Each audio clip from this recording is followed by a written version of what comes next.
Okay, now that hurricane season is here, you need to do more than just get your hurricane kit ready. Now is the time to make sure that your insurance is in order. So you're probably asking yourself, what kind and how much? Fox 13 consumer lawyer Eric Seidel joins us with some answers. Okay, let's start with the basics. Homeowners insurance. That's right. And you know, a lot of people get confused between homeowners and flood, and it's very important. It's understandable. Take a look. During a hurricane, your homeowner's insurance is what pays for damage by high winds. It also covers hail and rain that falls from the sky into your home. And I want you to remember this because it is different from flood.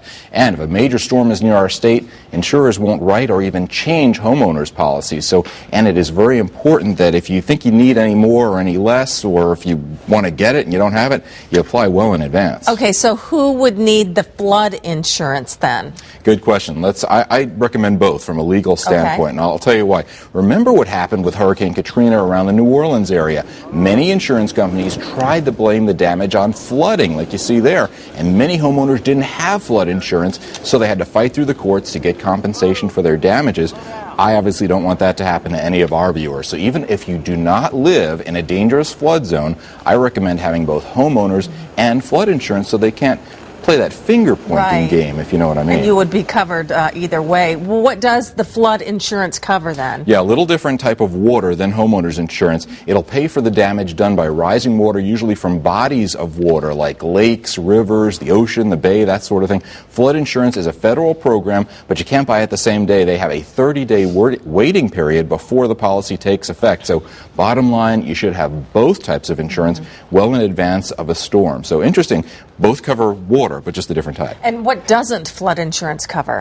Usually things like a pipe burst or something like that. A lot of people feel that, like, if they get a flood because they're well, not here, but up north in the basement, you have a lot of pipe leaks, obviously, and people think, well, that's rising water. Burst. No, that would obviously be homeowners insurance. Okay.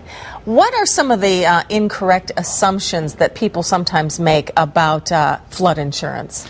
Just that you don't need it, because here in Florida you've got a lot of area that maybe is not necessarily in a flood zone or a dangerous flood zone, but if you talk to insurance folks, they say basically all of Florida is in a flood zone of one type or another. So it's a good idea to have it even if you're not in a dangerous flood zone. But and it's really a good deal, because if you're not, you can get if you're not in a dangerous flood zone, you can get what's called a preferred policy. So it's much less than you would normally pay, a couple $100 a year. Great insurance to avoid that finger pointing game. So what is the cost of this then? Usually, if you're in a preferred zone, it's around $200, $300.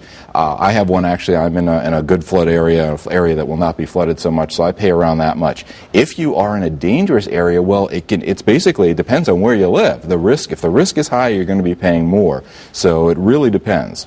We have a lot of high-rises down on Bayshore and a lot of the beach areas. What do you suggest for people who are living in a high-rise? Usually you go through your condo association. Many of the condos will buy a flood policy or a homeowner's policy for the entire building, and everybody pays a certain amount, or sometimes it's individual. It really depends. But yeah, really, I mean, you really cannot get away if you have a mortgage without having at least the flood and the homeowners.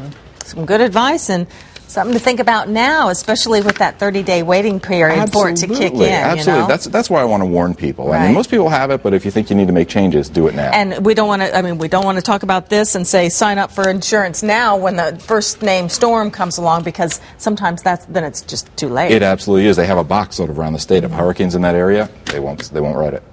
Thank you very much. Sure, Ann, no problem.